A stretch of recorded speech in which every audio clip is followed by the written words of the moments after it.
serves as a broader cautionary tale about religious fanaticism, or a certain interpretation of religion that says that we need to experience enlightenment of some variety at the expense of relationship. But I'm open. I want to hear more hypotheses about what this story is doing. Sort of one of my thoughts about it. Someone mentioned earlier that there's something passive about the storytelling here. That there's sort of a passivity that's present in the story, that these things are kind of happening, and maybe it just sort of happened to him. And I feel like that passivity sort of relates to the final word, which is simply that he died, as the thing, and that he didn't engage with his communities, and instead engaged with Torah, somehow thinking that they were separate things. And that, the wholeness or the activity of life is found within the interaction of all of these realms, the interaction of the intellectual with the emotional, with the familial, all of the connections that we have with other people. And that perhaps, it is almost as though it is as a direct result of her crying that he died. But it was perhaps maybe as though he was already dead beforehand, because he wasn't even there. He wasn't, like Rhonda said, that he came back on the day that, of course, he wasn't even going to have intimacy with her. And it's as though he wasn't even there, and this was sort of the last straw, and then he really wasn't there, but not much has changed. You add a beautiful point here, which is that it's not only, let's say, his escapism that's the problem, but that there's a specific orientation to Torah that's the problem. In other words, we've been sort of setting it up as Torah drew him, and Torah is this sort of sexy mistress that threatens to undermine the social order. But there's another way in which it's not actually Torah's fault necessarily, but rather his interpretation of what the project of Torah is. And so this isn't coming to critique Torah study as such, but coming to critique a certain interpretation of what counts as authentic Torah study. And I really, I liked your point because the text supports it with the idea of mashka to hashmua, that the Torah is doing the action to him. The Torah is the one that's pulling him. So it's not that he's choosing Torah, it's that he's on autopilot, you could say, and just being reactive. Even the opening stanza of our story, I guess there are no stanzas in the Talmud, but in your source booklet, that he's a regular havaragil. He's not necessarily going to Mechoza by choice, but going by habit. And so he's formed perhaps a bad habit. And this makes me wonder, of course, what's happening off the page. How did it come to this? Did Rav Rehumei and his unnamed wife agree that this would be the setup, or did something happen in the relationship where then he was using Mechoza as a tactic of avoidance? I mean, there are many ways we could go midrashically with this, but it's the Talmud has a way of throwing us up into the middle of things and making us wonder what the dynamics are, beneath these letters, between them. One of the things that really challenges me about the relationship between the husband and wife is that it's when she gives up hope of him coming back, that's when he dies. It's confusing to me a bit that it's not like the peak of her agony that he's not home yet. It's like after she loses hope is when he kind of suffers a consequence. Okay, just to build, we were talking about that, like Rhonda mentioned earlier, that he was condemned from minute one, which is sort of true, but at the same time, the death stroke is when the wife gives up hope, and it's almost that's what triggers his death, when his wife loses. I mean, she kills him, sort of. You want to blame her for. I wouldn't, but. Right. Hi, this is Cassie here. I'm having a hard time playing my video. Is it all right to speak until I can pull up the video? Sure thing. Okay. I want to tie it into Yom Kippur because when you were just saying that it was Ragil, that he this is something that he just habitually done. Well, the whole point of leaning into Yom Kippur and then coming to Yom Kippur is to try to break that habit and to change and to become something new or different. And he wasn't doing that year after year after year. Yom Kippur almost meant nothing. It just continuing the same behavior year after year. And the fact that it tying it into what Hannah just said about giving up hope, the wife, it's like when someone keeps, this happens in relationships a lot, that like if someone keeps coming back, it appears as if they are attempting to change and to do teshuvah. And so she had the hope still there.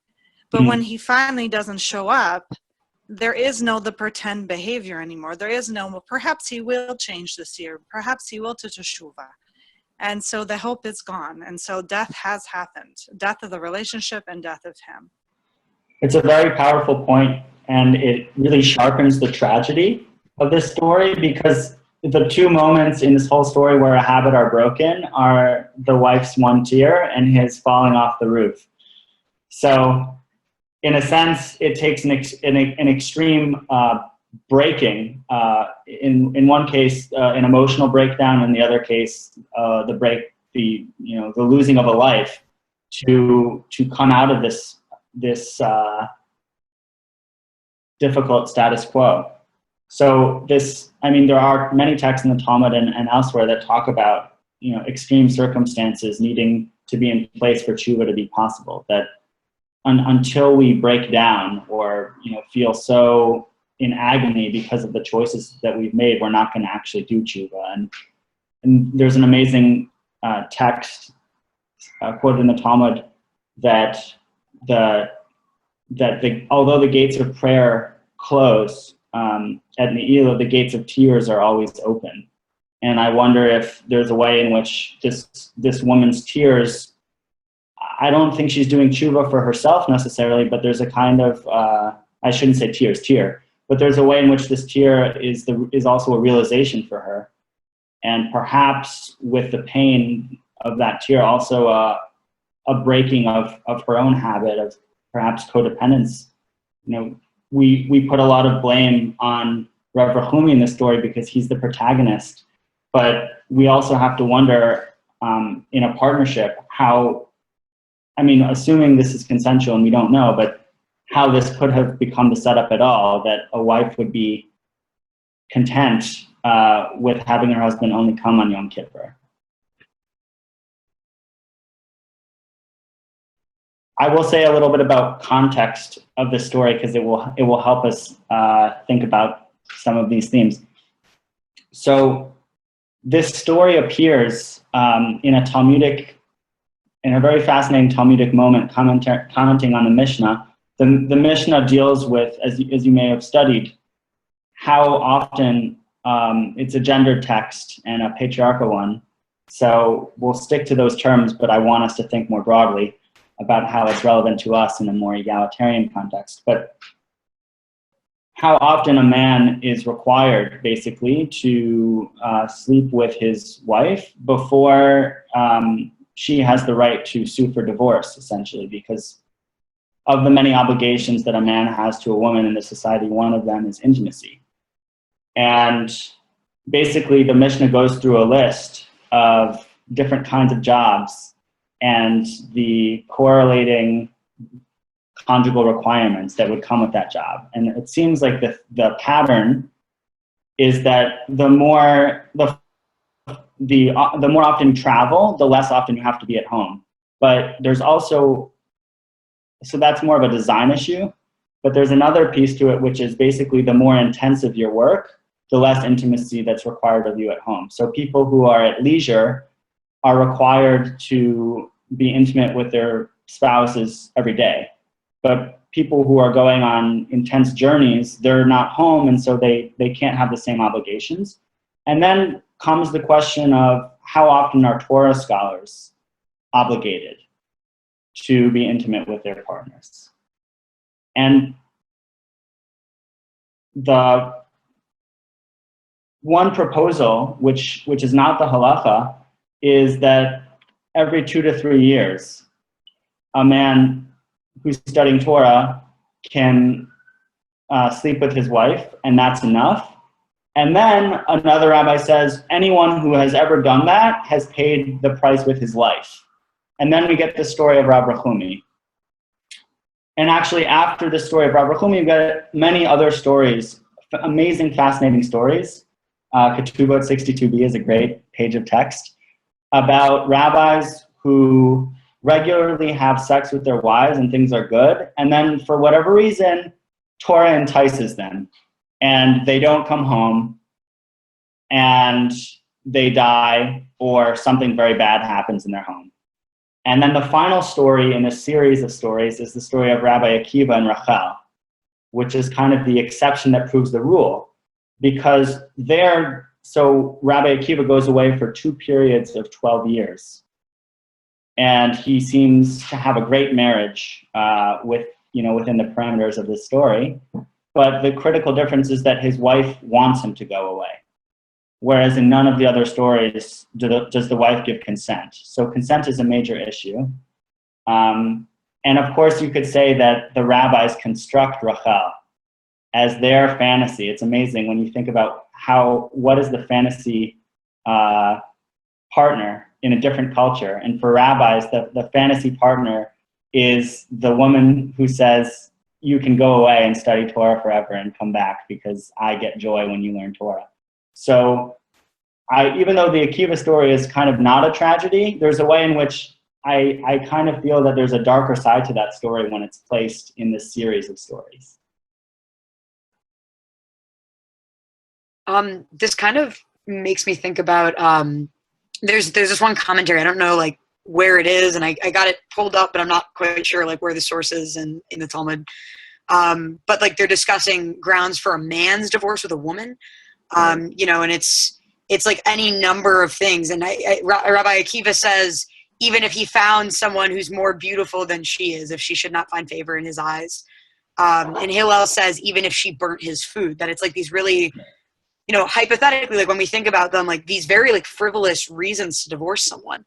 But sort of the deeper meaning that like when I learned that passage about even if she burnt his food, that sort of the deeper meaning is that like if your partner does harm to you, that by burning your food, maybe that's spiritual food, that there's like that the things that you're eating and the things that you need in your life, that like if your partner ruins the spiritual aspect of what you need, that might be a grounds for divorce. And if we're looking at this in an egalitarian context, which I absolutely would, that goes both ways.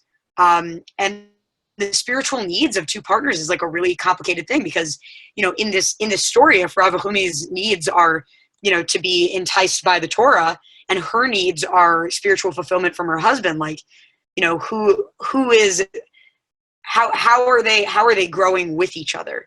I don't know, Mm-hmm. just to kind of bring up that point of grounds for divorce, since you brought that up, Zohar. Sure. So obviously we have a very dysfunctional relationship here. But one thing that I always found tickling, if it weren't so sad, about Rav Rehumei is that I believe this is the only place in the Talmud where he appears. And, it's amazing to get an Agada, to get a story about a sage, and then not have any actual Torah quoted in their name. So, one possible reason for this is that this is the Torah of Rav Rehumei. It's a negative Torah of don't learn from him. Or perhaps it's that we don't want to learn his Torah. Whatever he was doing in the Choza was somehow tarnished by the fact that he couldn't fulfill a basic obligation to his wife or his home. And the third option, and this is personally my favorite, is that actually Rav Rehumei wasn't such a great sage. He wasn't going to Machoza to be a giver, but he was going to be a taker.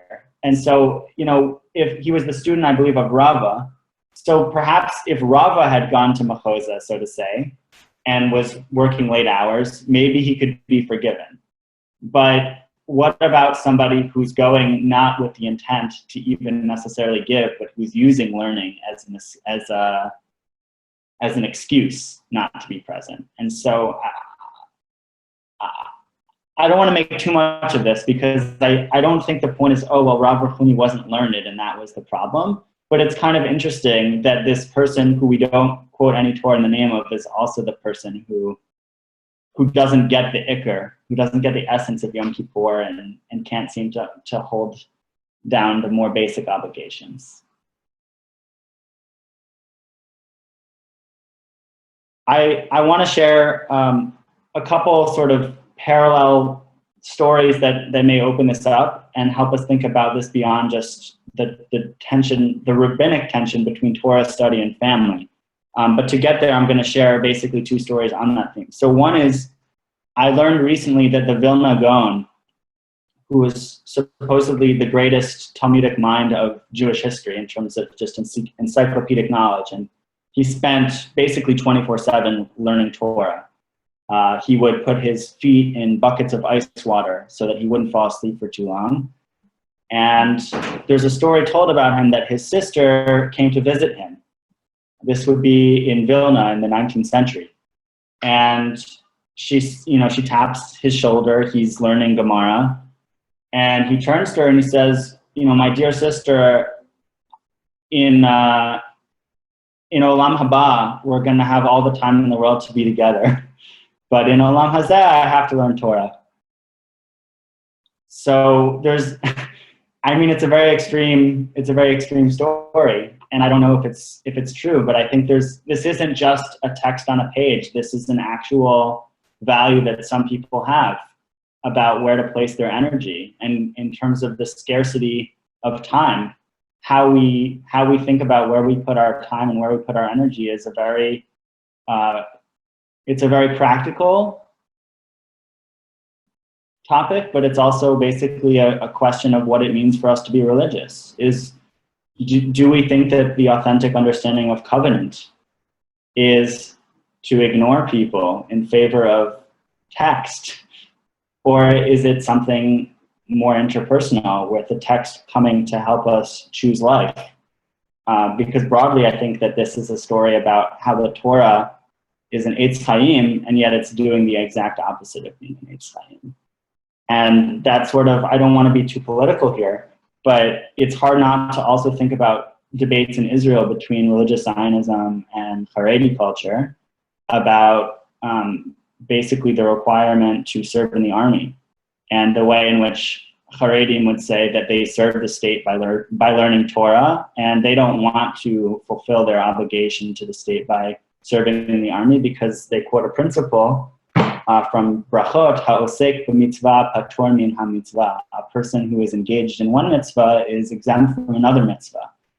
And I don't want to superimpose that story onto Rav Rehumei, but there's an interesting way in which Rav Rehumei might have plausibly said, I'm engaged in one mitzvah. I'm learning Torah. Surely that should exempt me from my other mitzvot. And I think the Torah isn't coming down halakhically against him. It's coming down psychologically against him. And that's also a really beautiful thing that Agadah can do for us. And maybe something we can take into Yom Kippur is, when are the most important questions in our lives? Not questions about what's the legal thing or the right thing, but the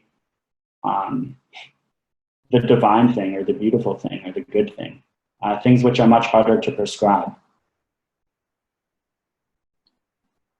So we talked a little bit about the Torah as an enticer. And I would be remiss if I didn't bring in one of my favorite theories from philosophy, which is the idea of knowledge is a pharmakon, is from Plato. The pharmakon is the word from which we get pharmacy, and pharmakon means both drug, medicine, and poison. And Plato, in one of his dialogues, says that writing is a pharmakon because it gives us the illusion of truth, but actually it's just notation. It doesn't actually enter the heart. So I was kind of fascinated by the way in which maybe Rav Rehumei is relating to the Torah as a pharmakon. And the narrator wants us to understand the ambiguity or the ambivalence of Torah, that it can be both a medicine and it can be a poison, and that a lot really does depend on dosage and finding the right dosage for yourself. So with that in mind, I want to open this up beyond a discussion of Torah text and think more generally about kind of what are these pharmacon or pharmaca in our own lives, the things that both give us spiritual meaning, but also in the very same instance that they entice us, maybe entice us too much and take us away from our obligations or our responsibilities or the things that keep us grounded. Just to pick up on that point of the poison and the drug, this story reminded me so much of the story of Hillel on the roof. Hillel was a wood chopper who wanted to study Torah, but he didn't have the toll to get into the Beit Midrash, so he was sitting on the roof, and it started to snow, and he nearly died. And Shmaya and Avtalion, who ran the Beit Midrash, found him under 3 feet of snow and let him in. He was on the roof, and he almost died. And it seems like there's the contrast here is this is a scholar who was on the roof, and he did die. What was the difference between Hillel being saved for studying Torah and Rav Rehumei dying on the roof and kind of being punished? It seems like dosage, right? Like the same, and it's sort of to your point of the pharmacon, and excessive dosage is deadly, and in the right dosage is the Eitz Chaim. I'll just jump on that too, because in the Mishnah in Parak in Mishnah Avot, Parak Bet, there, I can't remember if it's 15, where it says, warm yourself next to the sage's words. But if you get too close, they can be like a serpent's hiss, and they can bite you and all these things. So it kind of goes what you're saying, that if you do too much, it's what you do with the Torah and how you engage it. And so I like how you said that. So I know you want to take it away from text and personalize in the life. So I'll bring up a personal example. You want us to go into a personal engagement of how we're doing this in our own lives, correct? Yeah, that would be great. Okay, so I'm an ima of 2 small children, and I get really obsessive with my my iPhone, looking at the news and looking at the things, and I've noticed even taking it away from my children. And so I think it's a great device. I use it as a computer. I run a business, a lot of my emails through it, and it's very useful when I use it properly. But I need a givul. If I do not set that up, and how I use it and treat it, it can take over and affect my relationship. So I made a new rule that I would check it when I needed to first thing in the morning for my news and what I needed to address. And then I actually put it in the cabinet with the dishes so that I can engage with my children and actually prepare breakfast and actually sit and be together. Because I used to carry it with me, either on my pocket or have it on the table while we're eating, and it needs to just go away. So that's a big part of, I'm noticing, engaging in life and not doing so with proper boundaries and this medium. So that's one thing I want to share.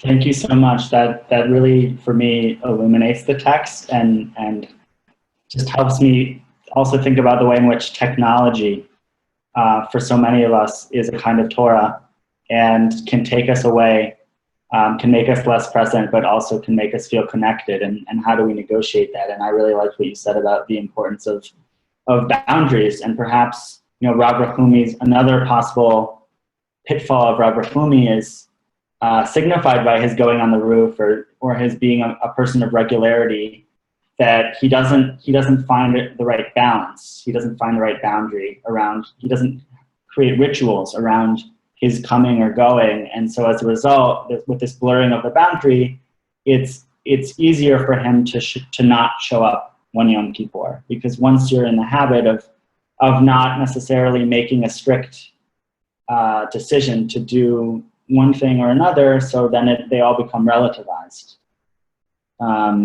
And the other thing that your comment made me consider is, right, the emphasis on place in our text, that he has to go to another place, to Mechoza, we don't know where his wife actually is. But wouldn't it be amazing if he lived near Mechoza? Like, how does the story change if he lived 5 minutes away, but he went to Mechoza every day except Yom Kippur? Does it matter? Does it matter for us as readers if Mechoza is really far away or basically just around the corner? Or is the point that he simply wasn't present in one way or another? And how, for many of us, going on our phones or going on the internet takes us to Mechozas all over the world. It allows us to know what's happening in Pakistan or Britain or what have you. And we are in our own ways going to all kinds of academies without even having to leave. I think that that this speaks to addictive personalities, and sometimes addictive personalities can have a fear of everything else except that which they're addicted to. That makes sense. Say that last. So this is about addictive personalities, and one of the things that you can become so addicted to something that you then become afraid, and you're so immersed in something that you then become afraid of that which you've neglected, that you won't be able to get back into that obligation or whatever it is that you're wanting to do other than your addiction. That's a very psychologically astute point, and it makes me wonder if Rav Rehumei allowed the Torah to entice him on purpose, that on that read, perhaps there was already some stickiness between him and his wife, and he allowed the Torah's enticing him to sort of distract him from something that he didn't actually want to confront. That makes me sort of think about my connection to the idea of the pharmacon. What an interesting word, thank you. I sort of think, I do a lot of social justice work. And I try to engage myself in topics involving social activism and, recognizing privilege and power and institutions of oppression. And, I try to study that, and I try to be a student to that. And I very much think that sort of the study of those things can, in many ways, be a medicine to understanding why certain terrible things happen, and recognizing what role do I play actually in the perpetuation of those things.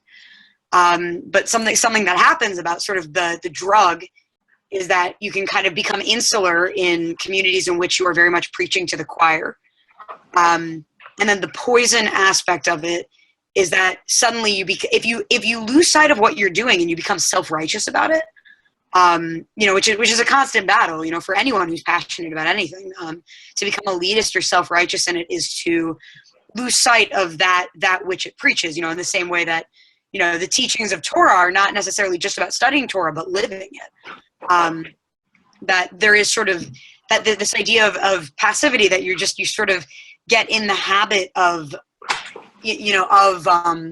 of sticking to it and being addicted to it, and, being in communities where you are not learning, and you're also not checking yourself.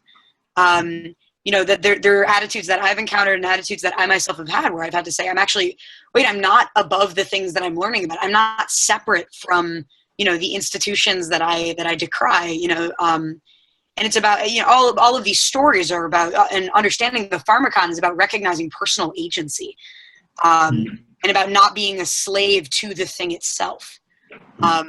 And instead using it more as a tool to recognize oneself instead of being absorbed in it so much so that you lose your own identity, and the importance of that identity. That's, I really, really interesting idea, sort of that triumvirate of medicine, poison, and drug.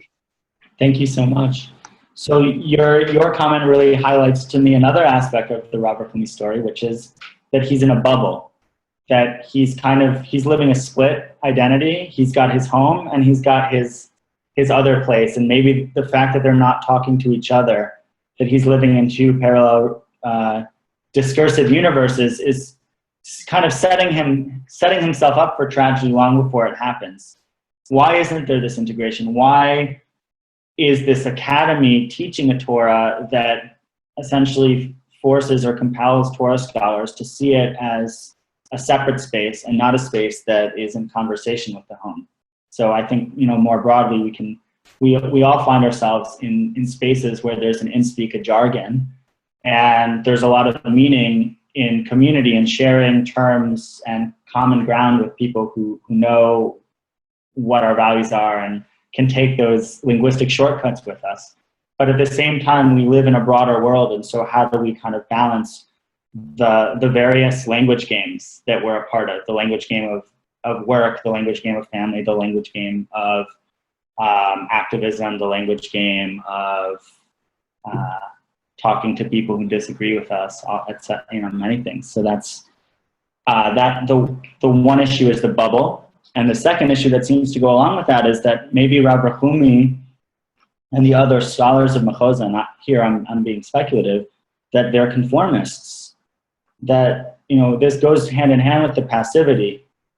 But maybe Rav Rehumei needed to be an agent, needed to claim his agency and speak up for himself and speak up for his needs when he was at Mechoza, and he kind of allowed the groupthink of Mechoza to keep him from going home because he perceived that, well, other scholars aren't going home, so maybe they're going to say that I'm not legit if I go home.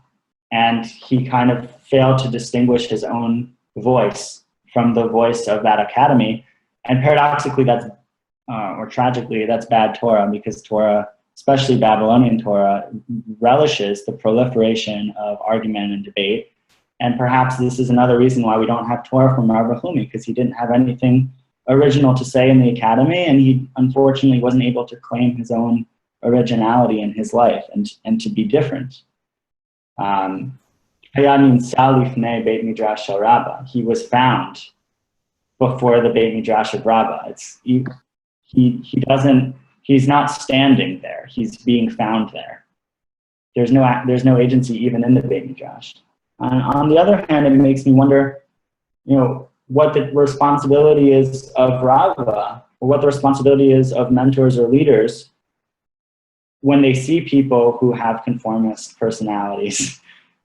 Do they just basically reap the benefits of having followers, or do they look out for the mental health of those followers and tell them that sometimes it's better for everybody not to follow them? Was Rabba encouraging the kind of lifestyle that would keep Rav Rehumei from going home? And if so, yeah. I guess I'm feeling like, I don't know, I think it's really interesting to kind of contextualize him, and it also feels to me like there's so much literarily within the story of like the fact that it's Torah, that it's not like he's a workaholic, like that it doesn't call him a workaholic, that it calls him like a person who's addicted to Torah, or who's like hold to Torah, and that it is something that our tradition celebrates. And like it's not, I guess there's a few things about it that are standing out to me and challenging me, and one of them is like that studying Torah is kind of the ultimate for the rabbis. And so why is it that this is like, I actually think like this story is very puzzling to me, and I have had like a little taste of that experience of being drawn by Torah while I was learning at Hadar. I feel like especially with Dr. Steinmetz. Dr. Devorah Steinmetz is an incredible Talmud teacher, and I had moments when I was learning with her, I was like, I would just stay in this room forever. Like it was totally amazing. And like I guess I feel like I don't know if it's like having compassion for him because of that, or like just having a taste of what that experience is. And like I know that you're drawn to the academy. Maybe there's like the being in those spaces of learning can feel so enlivened, even though you're like sitting still in a room. So that's one thing that I wanted to bring into the conversation. And another thing that that struck me, I've seen this story a few times over the years, and when we were just revisiting it before this call, one of the things that stood out to me was like the fact that it's on Yom Kippur. To me, it feels like the wife is God. Like, he would leave the house of study to go once a year to like the place of spiritual intimacy. and he misses that opportunity this year. And I mean, as Yoni and I explored the story, I don't know how much I believe that the wife is God in the story, but that was the only thing that made sense to me with it being Yom Kippur, is that it was something about divine relationship, not only human relationship. I left your last point. I was wondering if there's a tension between Talmud Torah and Tefillah, and was he doing Yom Kippur, at the academy, or he was, or did the son just said he didn't notice and his head was buried in the book, and he wasn't drawn to do that. Your points go very well together, because if he's the Torah scholar, she's the davener, right? And then her davening, so to say, her tier is the essence of tefillah, and it's her tefillah which actually has power. His Torah learning has no power. His Torah learning is impotent. Literally, he's going to do the hyper-masculine thing in his culture, and yet he's not actually doing it. And she claims her feminine power, but actually, in a way, becomes the powerful person in the story. And that's interesting. Then how she is God in being able to cry, and this gets us into more contemporary debates, Torah versus Tefillah. I can't help but think about the tension, the polemic, really, between Misnagdic culture and Hasidic culture. I mentioned the Vilna Gaon, who was a great opponent of Hasidism and considered sort of the paragon of Misnagdic culture. He was in Vilna, which was the cultural capital of Misnagdicism. And the Misnagdim basically believed theologically that it was impossible to cleave to God, and that we shouldn't even try, because that's human arrogance to try to connect with God. That instead, God, in his infinite transcendence, gave us the Torah, and we should cleave to the Torah. We should cleave to God's word, and that's the best we can do spiritually. And the sort of enlightenment of the Gadol, the enlightenment of the sage, isn't their ability to connect with God, but their ability to connect with Torah so deeply that they understand the difference between them and God. So it's a kind of it's a perfect negative theology. The greatest intimacy with God a scholar can hope for is the intimacy of knowing just how far God is away from you. And you only get that by devoting your life to Torah study. The more you learn that God is unreachable. That's spirituality from the Misnag. And you take the Hasidim, by contrast, who basically make dveikut, cleaving to God, their primary spiritual ideal, so much so that they say it's not just about davening, but basically going into the woods, going into the bar. Everyday life has the opportunity to connect you with God, and therefore there's no elitism based on learning. It's a new elitism. It's an elitism based on spiritual learning, but the spiritual intelligence has nothing to do with the time you spend learning Torah. And so that's an interesting debate that perhaps we want to place on this text, that without even intending it, a document from Babylonian Jewish culture, which is very Misnagdic, it's very heady and head-centric, comes to teach us the power of tears and the power of dveikus. Yeah, I think one of the things that stuck out for me in this was really a lot about balance, and two things that set it off. One was just the description of how he died. It just says he died. Like, it didn't say like he died and went to heaven or anything like that. Just he died. And the other thing that stuck out was that on that one night when he was drawn by something, he was on the roof. And what it seems to me is that here was somebody who basically, to me, seems like an extremist. A Torah, he might think he's a Torah purist or something like that, but not only has he separated himself from his wife for a long time, but it sounds like additionally he's separated himself from the academy. So he's up on the roof, all alone, on the holiest day of the year, and he's kind of cut off from community, and in many ways he's just totally lost balance, his connection to community, people, relationships, life. And it's not just that he was so excited about a piece of Torah, because that's really good, learning is good, but he took it to such an extreme that there's nothing else.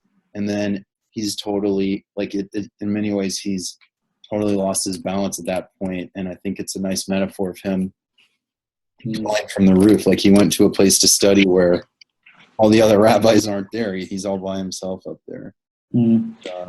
He's isolated and he loses his balance, perhaps because he's isolated. So this is a great transition to one of Rav Misha's questions, which is, why is this guy called Rav Rehumei? Why is this guy, Rabbi Love or Rabbi Mercy or Rabbi Womb? I think it's completely ironic. And because he's the least compassionate, that's his one lack. It seems he's devoted to the spirit, but he's lacking in the compassion. So that makes good narrative sense. But what about psychologically? Is there a way that we can kind of relate to the ways in which, sometimes our actions belie our essence? Or was there a way in which he was running away from who he really was? That he was Rav Rehumei, but he, like Yonah, he's a kind of self-hating lover. Or any other hypotheses? Just what you said, I'm trying to remember exactly what you said, but just came to me the idea that he's Rav Rehumei. He's like all rachamim, all compassion, and no boundaries. Like he's sight of any need to switch modes. So that's also, Rosh Hashanah is Yom Hadin, and Yom Kippur is Yom HaChesed. And I think we try to go on a journey from being judged to being forgiven, but we ultimately need both to have an integrated life. And it's clear that Rav Rehumei is extreme. He's Rabbi Love, but his wife, although she's not named, her actions in a sense lead to him being judged. So this story feels like it's a story of Din and not a story of Rachamim. And oftentimes, like in Kabbalah, a common trope is the idea of the demonic being the result of too much din, that too much judgment leads to evil. But there's a really interesting twist here where it feels like too much rachamim leads to the problems. And that Rav Rehumei is kind of, I would say, the rabbi of displaced or misplaced love. It's not that he lacks rachamim, but that somehow the Torah has become the object of his rachamim, and instead of his wife, or perhaps more broadly, instead of other people. And does that say something about the dangers of rachamim, of eros, that we may not be able to control the object of it? Again, it gets to the pharmacon issue of perhaps the problem isn't the rachamim itself, but that rachamim is fiery, and so it can lead to absorption in the wrong projects. It kind of going back to sort of relating this theme back to my own life, and I'm a freshman at UW-Madison. I just got here. It's like first month and a half of school. And I'm really kind of figuring out what Judaism on campus looks like for me.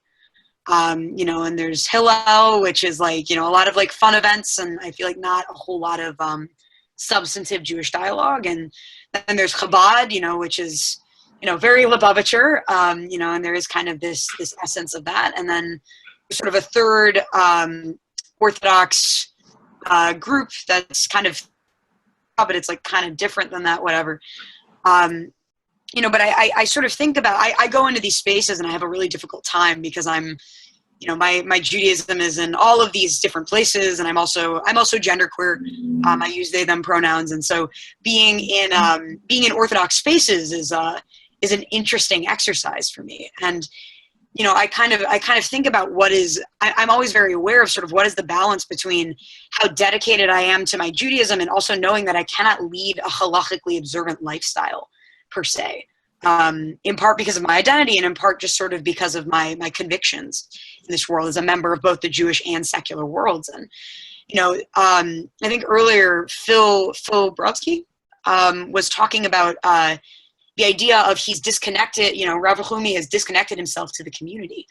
And the question that came up for me is, well, who is my community? Who is my community? And then what is the Torah that I need to follow in order to be part of all of these different constituencies that I'm a part of and to be honest and engaged with all of them?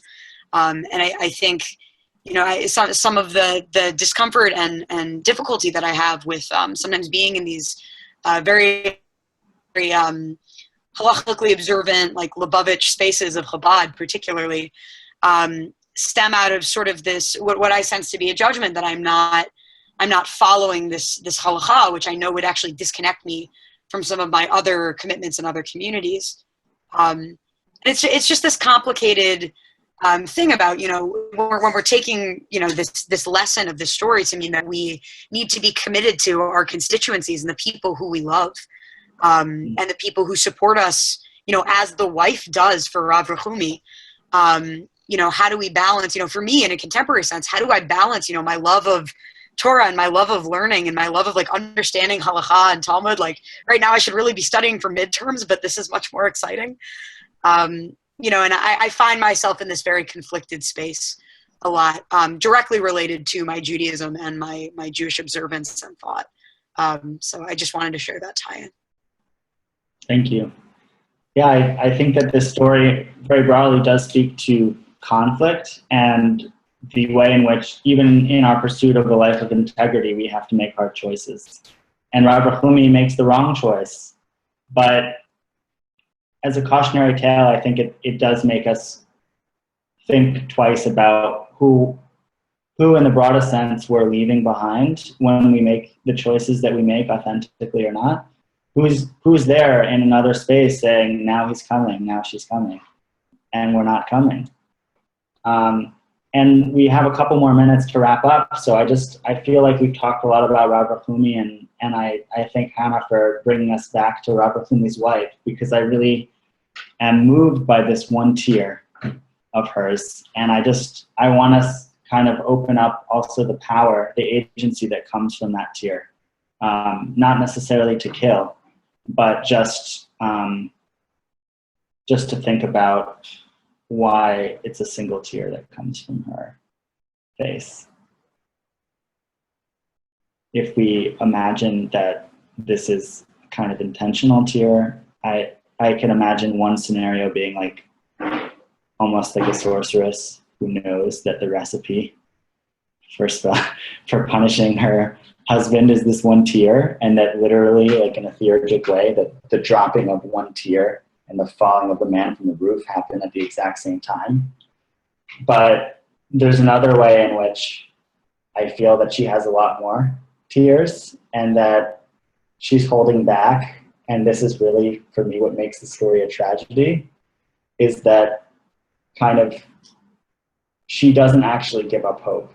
Like, she's holding back her tears because she doesn't want to cry. She doesn't want to accept that he's still in Machoza, but some part of her can't help it. And so the one tear is kind of representing still her state of internal conflict, that part of her's crying and part of her is still rooting for him. And this is the day of Tshuva, and it's the eve of Yom Kippur. It's not necessarily Ne'ilah yet. And who knows what would have happened in those next 24 hours. Maybe he would realize that he's been a jerk and come home right after Yom Kippur. But I guess in a kind of Romeo and Juliet scenario, this one tear gets the better of her and takes over. So it is a tragedy, but I'm open to other readings as well. Final thoughts about this tear or Torah that people will be bringing with them into Yom Kippur? it seems especially poetically powerful that it's called out as one tier after she says achshav ba twice, which doesn't add meaning, it adds poetic power to her expectation. And then there's this weakening and one tier. It's sort of extra words on the one hand, but not enough tears on the other hand. I also note that it says yarda dimachat, it fell. And it's the same, and for Rehumei, it's nafal. They're both fallings. So it seems like there's some active poetry going on here with this text. It strengthens the power, certainly, with the terseness of it and with the poetry and the kind of repetition and lack thereof.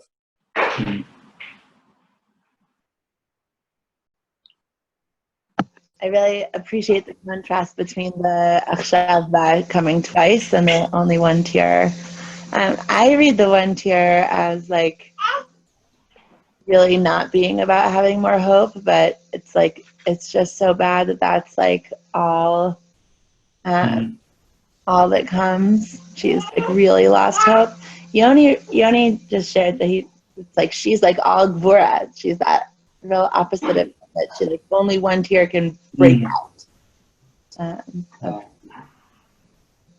I guess it's a good lesson for all of us that economy is effective.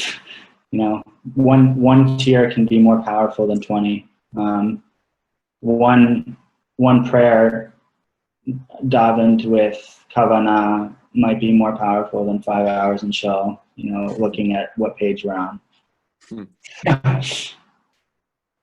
There's also, just to note that Chashadata, that her mind collapsed, basically. Like the roof weakens and her mind weakens. Her mind is her own roof. Literally, it's the roof of her body. And elsewhere in the Talmud, this is an idiom for depression leading to death. So the story ends with his death, but it's kind of a double death. That he kills her as well. And it's a kind of midah keneged midah story of, just as she chalshadata, so he nacha nafsha. And this is the dark side of justice, basically. It's not reparative justice. It's